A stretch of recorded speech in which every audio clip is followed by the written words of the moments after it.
Hello, everybody, and welcome to another episode of Workshop Weekly. Episode 7.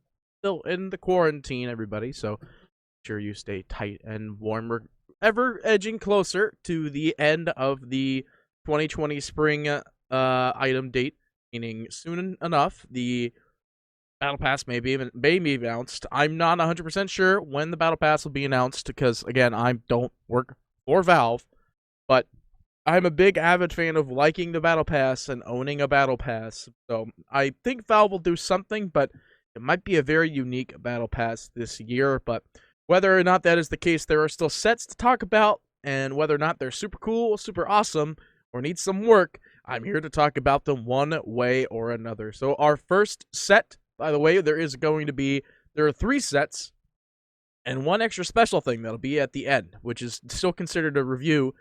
But you guys are going to have to go check out the full-fledged thing yourself once we bring it up. So first and foremost, let's get into our sets for this episode. First item up for the day is the Moonflare of the Nightsilver for Mirana by HyrX, Urza, Meshroom, and Aggie. It comes with 7 items, being head, shoulders, arms, back, weapon, mount, and miscellaneous. Miscellaneous being the quiver on her back. Now, the reason I picked this one, actually, is because it has a very unique leap animation, and not to mention the mount just looks freaking amazing. Extremely high detail, great color scheme as well, and the best part about it is that, like, it actually super blends in with the rest of the whole entire skin, as well as the fact that it still sticks with the baseline color scheme while having that sort of celestial blue kind of look to it. You can see here the top image as well. You can see that it has some sort of celestial runes hanging off of the side of its mouthpiece head there. But it's like some sort of awesome, super colorful, like saber cat lion creature thing. And the reason why I picked this set on top of that is because it still sticks within Mirana's baseline color scheme. You can see that it goes with the sort of not really dark red, but more like a smooth crimsonish kind of red, which I guess crimson is still kind of a dark red, but you know what I mean. Still sticks within the darker color scheme of her overall style, as well as the fact that the helmet actually is another little shiny piece I was a big fan of. Or there's a couple items out there for Mirana that do give her a little bit of extra color, but I think this helmet is actually one of my more favorite ones because it's a helmet and it still gives her a little bit of her hair the back end of the helmet. Next, we have a Mars set, which I was looking at it fairly decently, and the only problem I have to say about this Mars set, which you will see in the top left here in a second, once Mars spins his shield, he doesn't really have a great spin animation for his shield, as you could see. So I think the only thing that would really need to be changed about this set would be that. But overall, I like this Mars set a lot because it still sticks with his very volcanic-looking scheme, in the sense that, like, Mars is this big black and red crazy dueling mastermind with his arena and so on and so forth. Now, another big thing I liked about this set, other than like the shield actually works excluding the spin, is the fact that he has arrows in his back. Now, I thought that was like a very unique little extra addition because the arrows in the back are kind of signifying the fact that that's the only place you could really hit Mars. You don't see arrows anywhere else. The shield is completely unscathed, but you could see these arrows that are just lodged in his back and a little volcanic spine as well, where his hairstyle goes all the way down to his back, ripples down there. So we see that that's been swapped out with the volcanic spine as well. And he still keeps his basic hair scheme as well. The other thing I saw as soon as I was looking at some of these animations is that it looks like there's 2 separate styles for the helmet. Like there's an open helmet that gives him his eyes and mouth, and as you can see in this one, a closed helmet that gives a red shield over the rest. It could have just been a little bit of a mismake on that one, but still, overall, I think this set is going to be real good. So this one's called the Blackstone Heiress. It's by 3 people that I really do not know how to say those names because I don't know the language, but there was one person there whose name was 6 letter C's and 1 H. 5 total items, which come with the weapon, shield, armor, head, and belt. And the, I believe, I can't remember what I was looking at. The belt/legs is also considered the back in this scenario.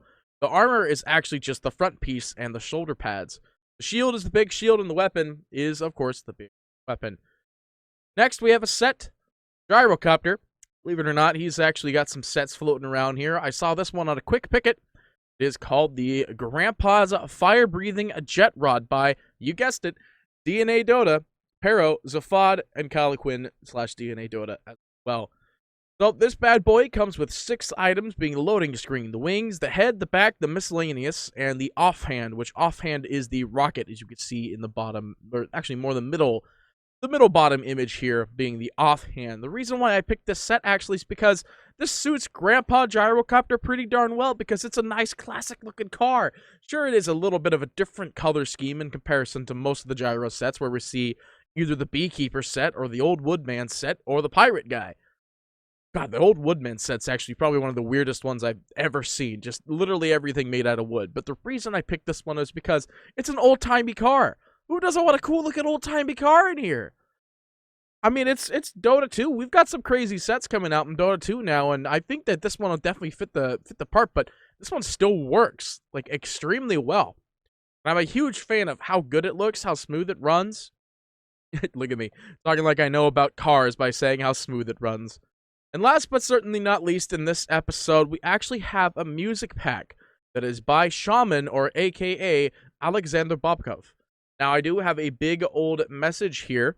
Basically, he is a composer. Okay, hang on. He participated as a composer for the games Cyberpunk and Watch Dogs. He's also interested and a big fan of Dota 2, and in honor of the 2020 season for the Battle Pass coming around the corner, he has decided to release this music pack. So listen to this little first part and enjoy.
And there you have it, ladies and gentlemen. That's just the little intro startup immediately. Once again, composed, and I don't know if composed, but created by Alexandr Bobkov, aka Shaman, in the Steam Workshop.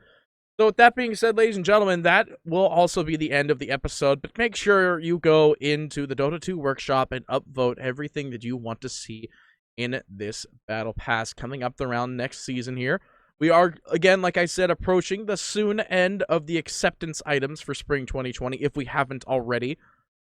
So, with that being said, ladies and gentlemen, I hope you enjoyed. Make sure you go upvote all the things. I believe all the links will be in the description below, as per usual. So, with that being said, ladies and gentlemen, thank you so much for watching. I hope you thoroughly enjoyed this. Party Petey, signing off. Hey guys, I hope you enjoyed this Workshop weekly episode. There will be a lot more in the future, as well as a lot of other videos that we have on this channel. So feel free to take a gander around and take some time and put your feet down. Watch some pleasant videos. So with that being said, ladies and gentlemen, thanks again so much for watching. Consider following, subscribing, doing all the fun jazz that you want to do. We'll see you next time.